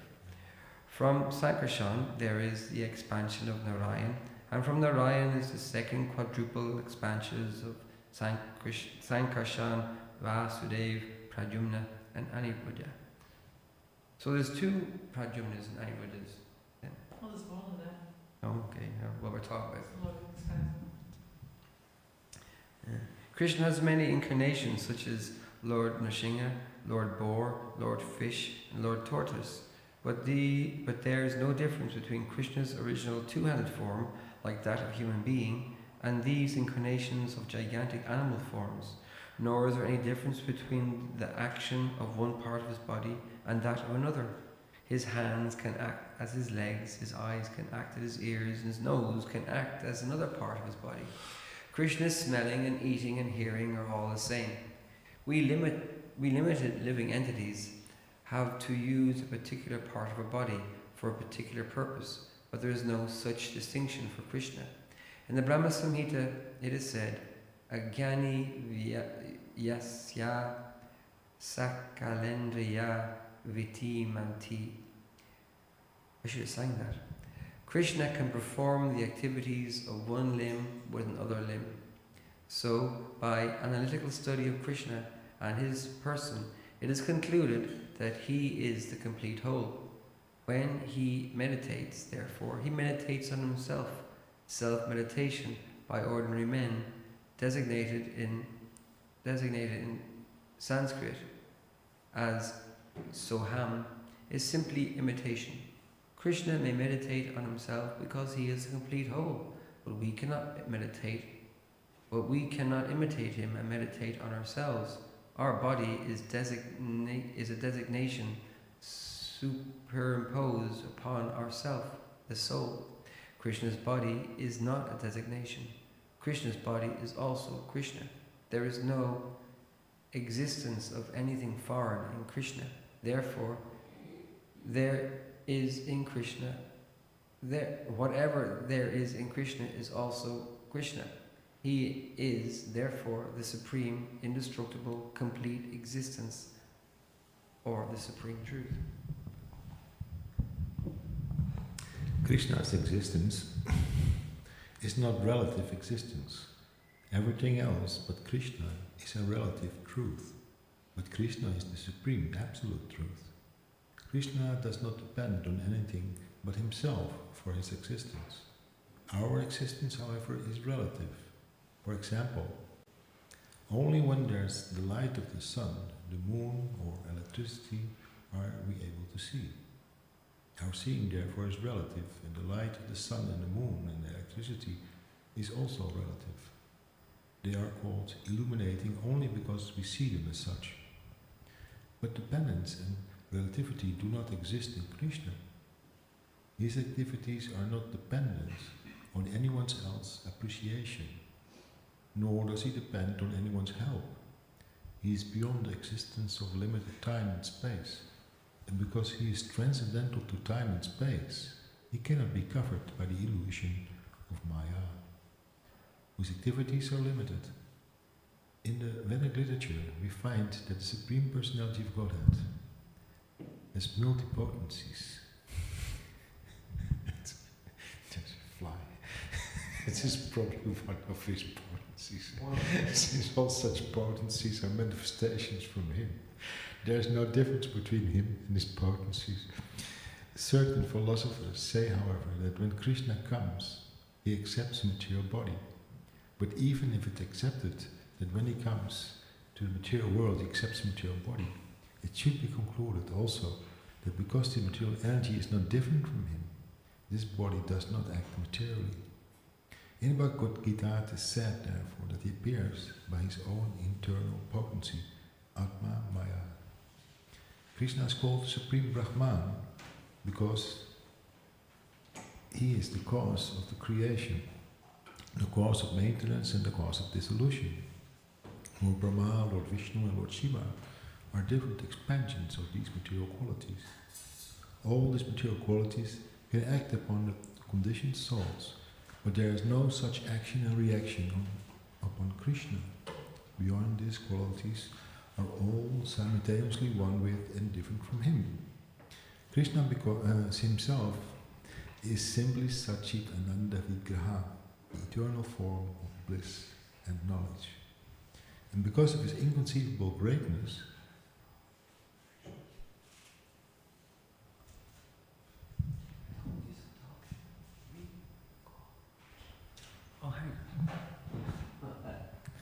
he is called the Supreme Brahman. His meditation on Brahman or Paramatma or Bhagavan is on himself only, and not on anything else beyond himself. This meditation can be imitated by the ordinary living entity.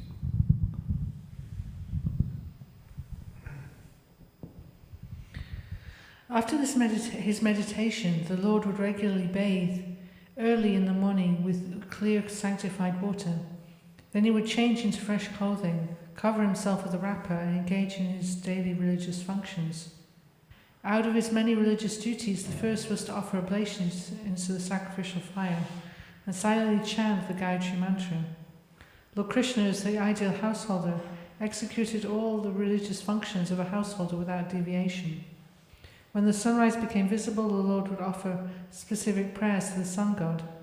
The sun god and other demigods mentioned in the Vedic scriptures are described as different limbs of the body of Lord Krishna, and it is the duty of the householder to offer respects to the demigods and great sages, as well as the forefathers. As it is said in the Bhagavad Gita, the Lord has no specific duty to perform in this world, and yet he acts just like an ordinary man, living an ideal life within this material world. In accordance with Vedic ritualistic principles, the Lord would offer respects to the demigods. The regular principles by which the demigods and forefathers are worshipped is called tarpana, which means pleasing. One's forefathers may have to take a body on another planet, but by performance of this tarpana system, they became very happy wherever they may be. It is the duty of the householder to make his family members happy, and by following this tarpana system, he may make his forefathers happy also. As the perfect exemplary householder, Lord Krishna followed this tarpana system and offered respectful obeisances to the elderly, superior members of his family. Very good. So thank you all for coming. What's a wrapper? Huh? Pushing the thing that's around your head. Yeah, something like that. Oh, like Yeah. So thank you for coming. Nice to have your association. Jolly as it may be. Thank you to Srila Prabhupada for writing this wonderful book, Krishna. Yes. Supreme Personality of Godhead. Srila Prabhupada ki. Yes. Thank you for your wonderful association. Yeah. Oh, and there'll be some prasadam now, I guess. And then there'll be bhajans. So.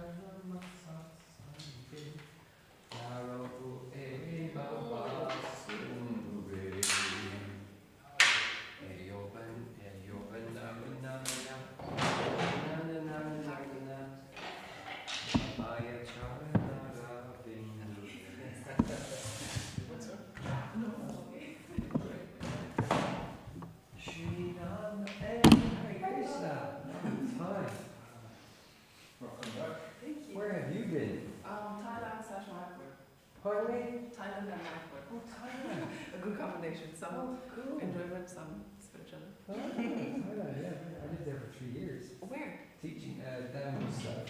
South, okay. Well, near Bangkok and Bangkok. Okay, cool.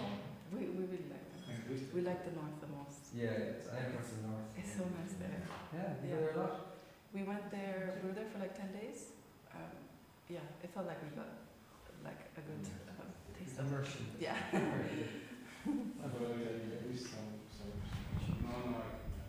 Why can't you?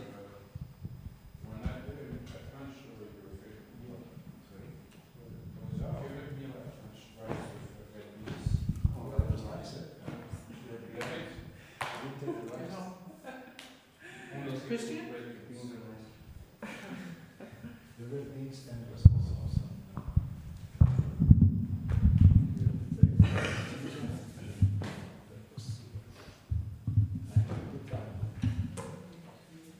All right.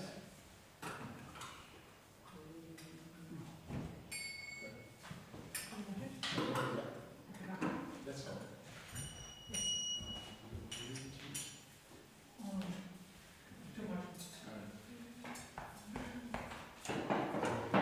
Plates here. Now what to do.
Why is it so big?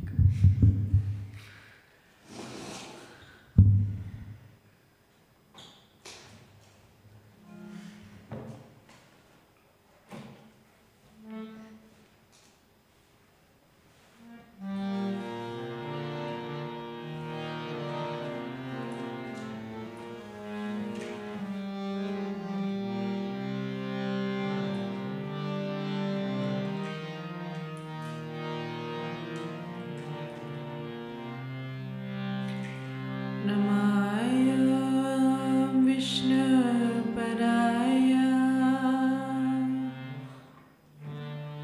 Krishna Prishtaya Bhutale Shrimate Bhakti Vedanta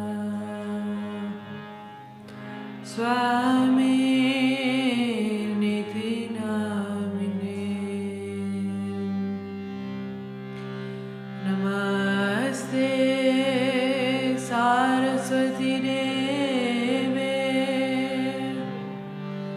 Gauravani Bracharine Nirvishesha Sunyavadi Paschatya Dishatarine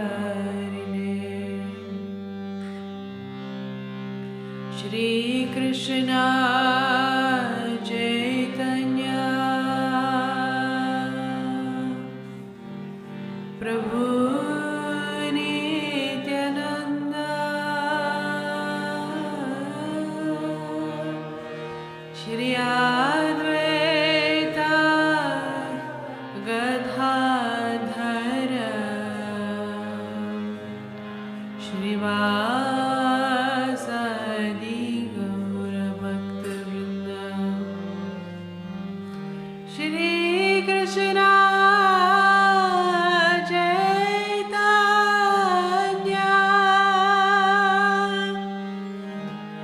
Prabhu Nityananda Shri Advaita Gadadhara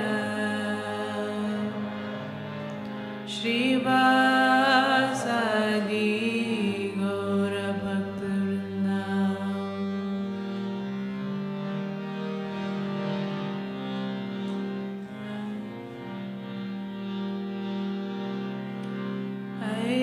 Hare Krishna Hare Krishna Krishna Krishna Hare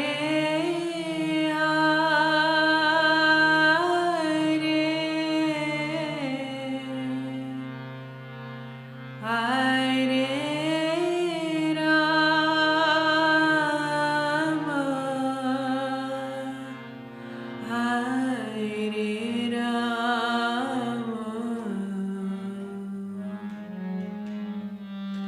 Rama Hare Rama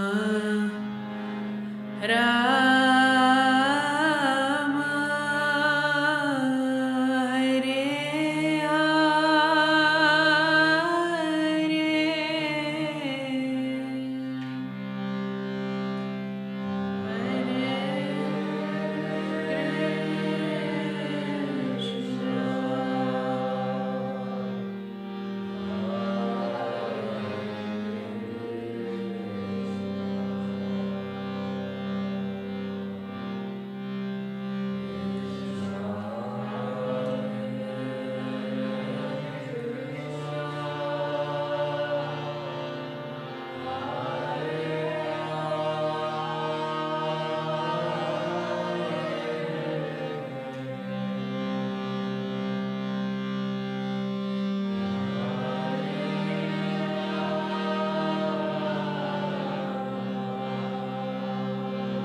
Hare Krishna Krishna Hare Hare Hare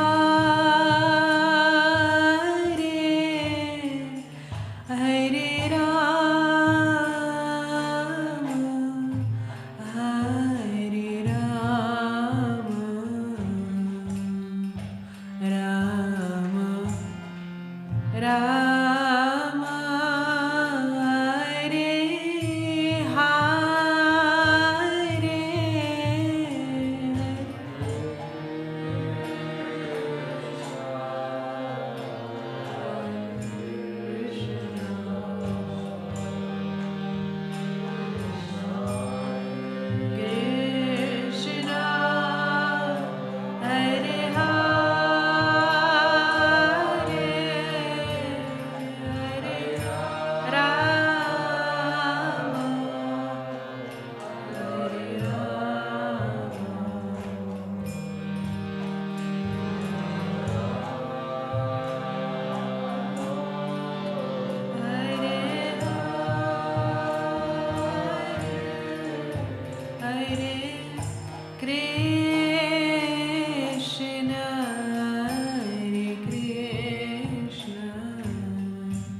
Krishna,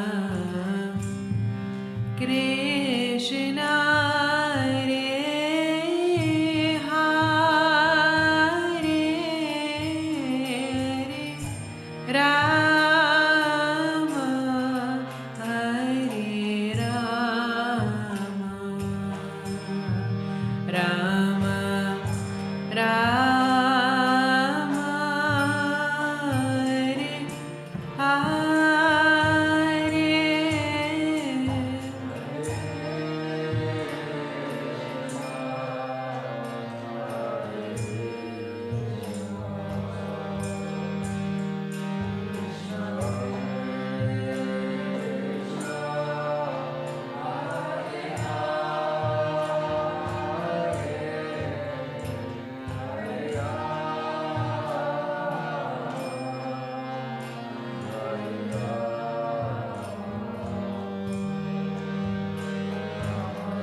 Hare Hare,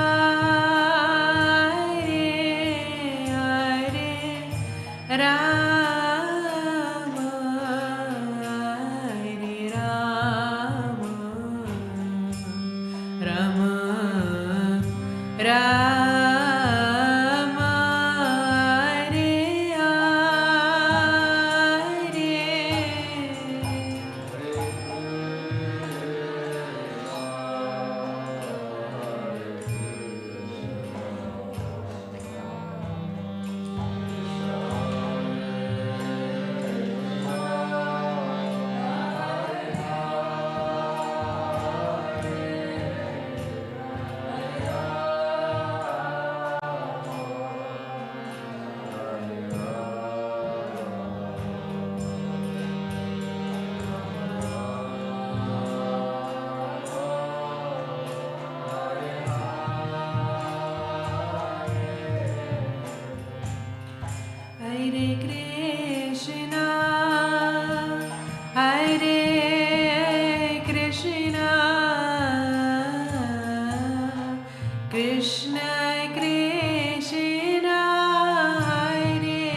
Krishna, Hare Hare, Hare Rama, Hare Rama, Rama Rama, Hare Krishna, Hare Krishna, Krishna Krishna, Hare Hare, Hare Rama, Hare Rama, Rama Rama, Hare Hare, Krishna Krishna,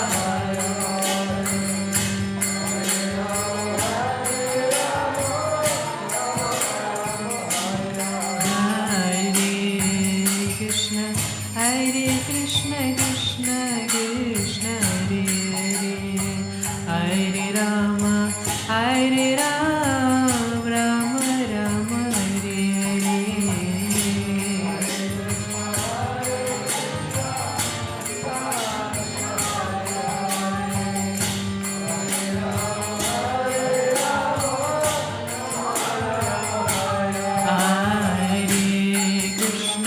Hare Krishna, Krishna Krishna, Hare Hare, Hare Ram, Hare Rama, Rama Rama, Hare Hare,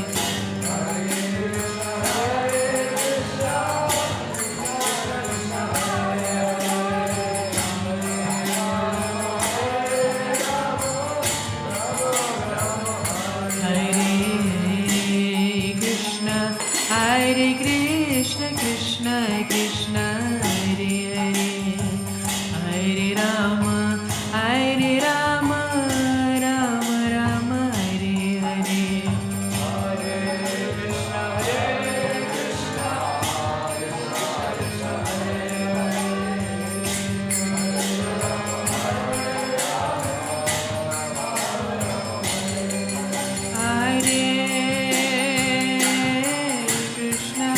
Hare Krishna, Krishna Krishna, Hare Hare, Hare Rama, Hare Rama, Rama Rama, Hare Hare, Hare Krishna, Hare Krishna, Krishna Krishna, Hare Hare, Hare Rama, Hare Rama, Rama Rama, Hare Hare Krishna, Hare Krishna.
Gopinath ki jai.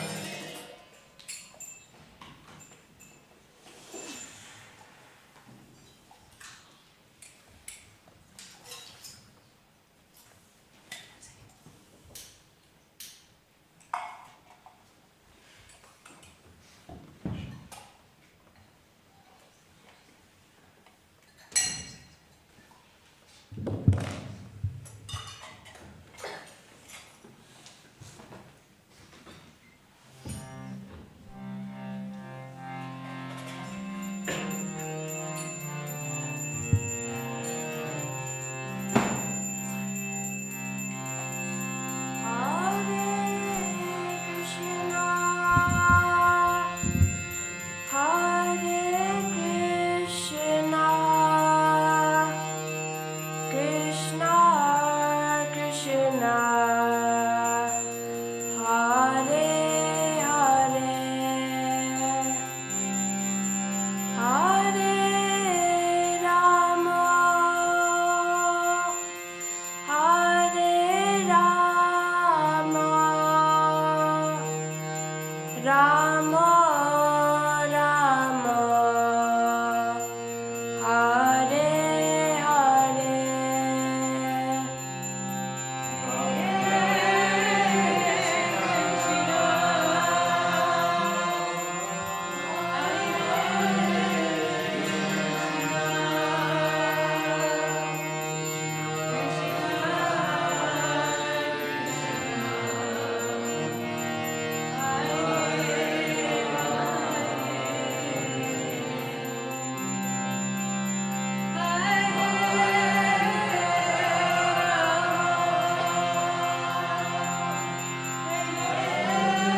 family of these sacred names we call out to Radha and Krishna, offerings from our hearts, may they be pleased. That was lovely, thank you very much.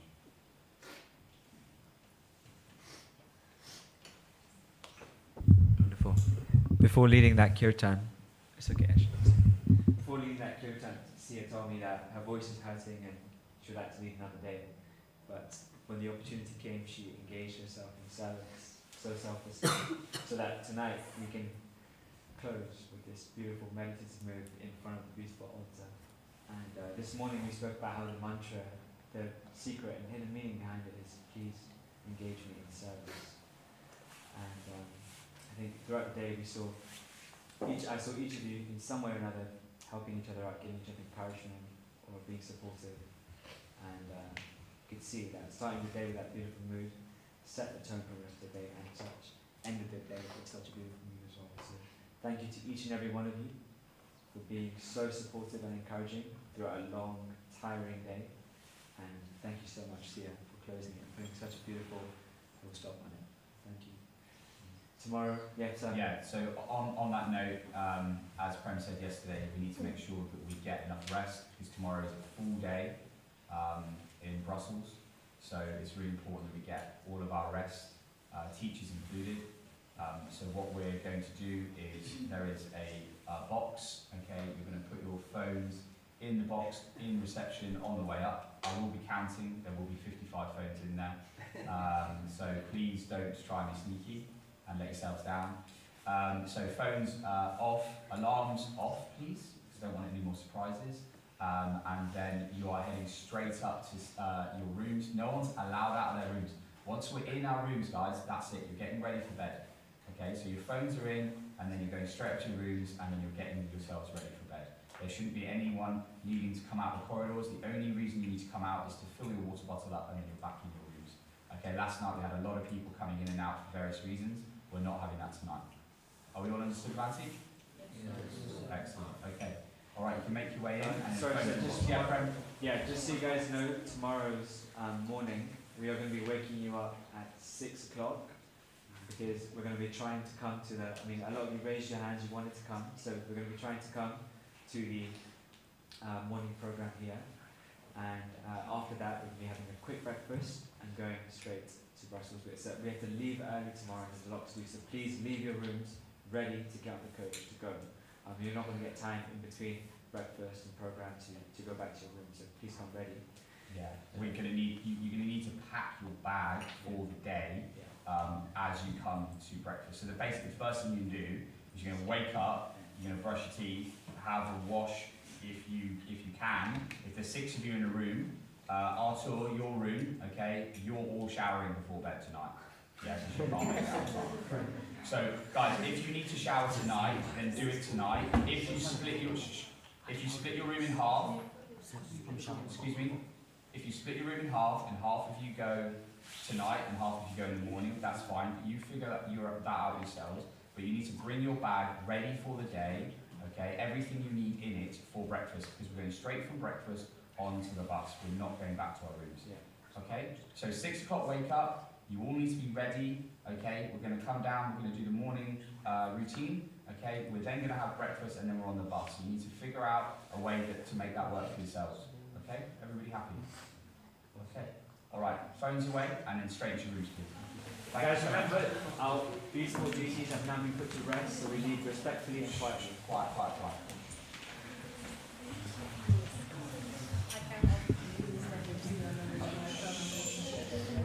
Finish your conversations outside.